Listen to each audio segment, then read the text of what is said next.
एहसन शाह ये नामजद थे अमीर बालाज टीपू केस में, जिन्होंने इन्फॉर्मेशन वगैरह दी थी। इनकी पहले एक कॉल आई कि जिसमें अपनी बीवी से ये बात कर रहे हैं और कह रहे हैं कि मैं बड़ा फनकार हो गया हूँ और मैं सरप्राइज दूंगा।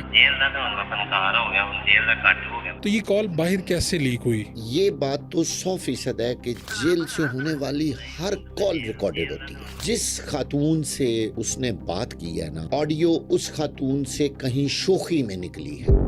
सारी पुलिस को इस बात का यकीन हो गया था कि अगर ये जमानत पे बाहर आ गया तो फिर खैर नहीं। एहसन शाह ये नामजद थे अमीर बालाज टीपू केस में, जिन्होंने इन्फॉर्मेशन वगैरह दी थी। इनकी पहले एक कॉल, बल्कि पहले मेरे ख्याल में पहले कॉल आई सामने कि जिसमें अपनी बीवी से ये बात कर रहे हैं और कह रहे हैं कि मैं बड़ा फनकार हो गया हूँ और मैं सरप्राइज दूंगा, मुबैना तौर पे वो कत्ल करने की बात करवा दूंगा। तो मैं सोच रहा था उस दिन से कि ये कॉल उन्होंने जेल में बैठकर की है और जेल के पीसीओ से की होगी, ठीक है। तो ये कॉल बाहर कैसे लीक हुई, एहसन शाह की और उसकी बीवी की गुफ्तगू? देखिए, मेरा एक्सपीरियंस या जो मैं हालात वाक़यात देखता हूँ कि जेल के अंदर एक तो जब भी कोई कहती जाता है उसको इजाज़त होती है कि वो 3-4 नंबर जेल वाले उसे पूछते हैं कि भाई जहाँ तुमने बात करनी है। ये भी चंद जेलों में ये सहूलत उन्होंने दी है ये करने की, पीसीओ पे बात करने की। और मैं यहाँ आपको ये भी थोड़ी सी इन्फॉर्मेशन देता जाऊँ कि बहुत अनकरीब वीडियो कॉल की सहूलत भी आजमाइशी तौर पे कोट लखपत जेल में शुरू हो चुकी है। और बाकी अब सब में, पंजाब की सब जेलों में दी जाएगी बाद में कि आप बैरून मुल्क भी अपने अजीजों, उससे एक फ़ायदा ये हो जाएगा कि मुलाकात का प्रेशर कम हो जाएगा। अच्छा, अब हम अपने पॉइंट की तरफ आते हैं। देखिए, एहसन शाह की कॉल जो सारे मीडिया पे आई, उसमें एक तो यह है कि उसने, ये तो तय बात है कि उसने ये कॉल जेल से की है, ठीक है। जेल में पीसीओ लगा हुआ है।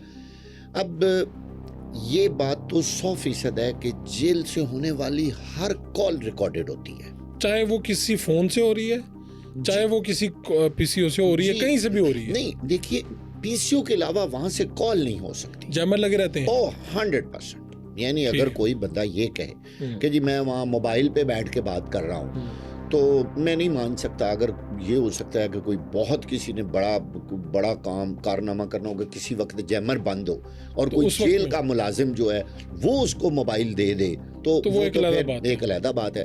अदरवाइज जेल के जैमर, यही वजह है कि हम जेल सुपरिटेंडेंट से भी बात नहीं कर पाते। हमेशा व्हाट्सएप पे बात होती है, वो अपने वाईफाई उन्होंने लगाया होता है और जेल के तमाम अमले के मोबाइल फोन जेल के अंदर बंद होते हैं और यही जैमर लगने का टेस्ट होता है जो उनके चल रहे हैं कि नहीं चल रहे। यस, जो उनके अफसराने आला हैं वो उनके सिम नंबर चेक कर रहे होते हैं कि कहीं वो ऑन तो नहीं है। अगर वो ऑन है तो या तो वो जेल से बाहर है, और अगर वो जेल के अंदर है तो उसका वो नंबर बंद होना चाहिए। अच्छा, अब जेल से होने वाली हर कॉल फरूक साहब रिकॉर्डेड होती है, ठीक है, और वो रिकॉर्ड बहुत अरसे तक जेल के पास रहता है। ये जेल के अंदर जो पीसीओ लगे हुए हैं ना, ये पीटीसीएल के नहीं है, ये एक खास जो पाकिस्तान की एक है तो बाहर की कंपनी, मोबाइल फोन कंपनी आप समझ लें, उन्होंने वहाँ पीसीओ लगाए हुए हैं और उन्हीं का ही अमला वहाँ तैनात है।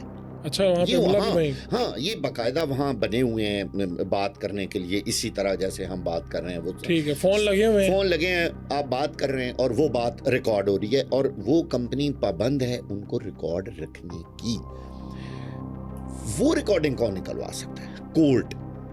अगर कहीं, ये लंबा प्रोसीजर बहुत, अगर कभी कहीं कोई ऐसा इशू आ जाए, कोई बंदा कहता है कि जी मुझे इस बंदे ने जेल से बैठ के रैंसम मांगा है, मुझसे अगवा बराए तवान, या मुझे धमकी दी है, या कोई किसी ने बहुत बड़ा काम हो गया है कोई जुर्म, और वो बंदा लिख के दे, तो फिर उसकी इजाजत ली जाती है कोर्ट से या होम डिपार्टमेंट से। अगर वो केस इन्वेस्टिगेट हो रहा हो, उसके बाद बाकायदा एक तरीका है कि वो वहाँ से उसकी ऑडियो निकाली जाती है। वो अच्छा, मैं आपको तो हर कॉल का टाइम नोट होता है जो, और हर दिन आप नहीं कर सकते, आपके पास 2 दिन होते हैं हफ्ते में कॉल करने के। हर कैदी के मखसूस दिन होते हैं जब वो कॉल करता है, उसकी कॉल पहले बाकायदा एक रजिस्टर में रिकॉर्ड होती है, इसने इतने बज के इतने मिनट पर इस नंबर पर कॉल की थी, उसका दुरानिया क्या दौरानिया क्या है ठीक है। वो भी उसके अंदर लिखा होता है। लिहाजा कॉल निकलवाना मुश्किल नहीं होता कि अगर कोई ऐसा वाकया हो जाए तो वो कॉल वहाँ से निकल सकती है। अच्छा, अब ये जो एहसन शाह वाला वाकया है, मेरा जो एक्सपीरियंस है, जिस खातून से उसने बात की है ना, ये ऑडियो उस खातून से कहीं शोखी में निकली है। शोखी में होता है ना कि जी बंदा ये किसी को फॉरवर्ड करता है कि आ रहा है मेरा बंदा, आ रहा है जी, वो देखना उसने ये उल्टा बात देगा की है, सबको। उल्टा देगा, ये होगा।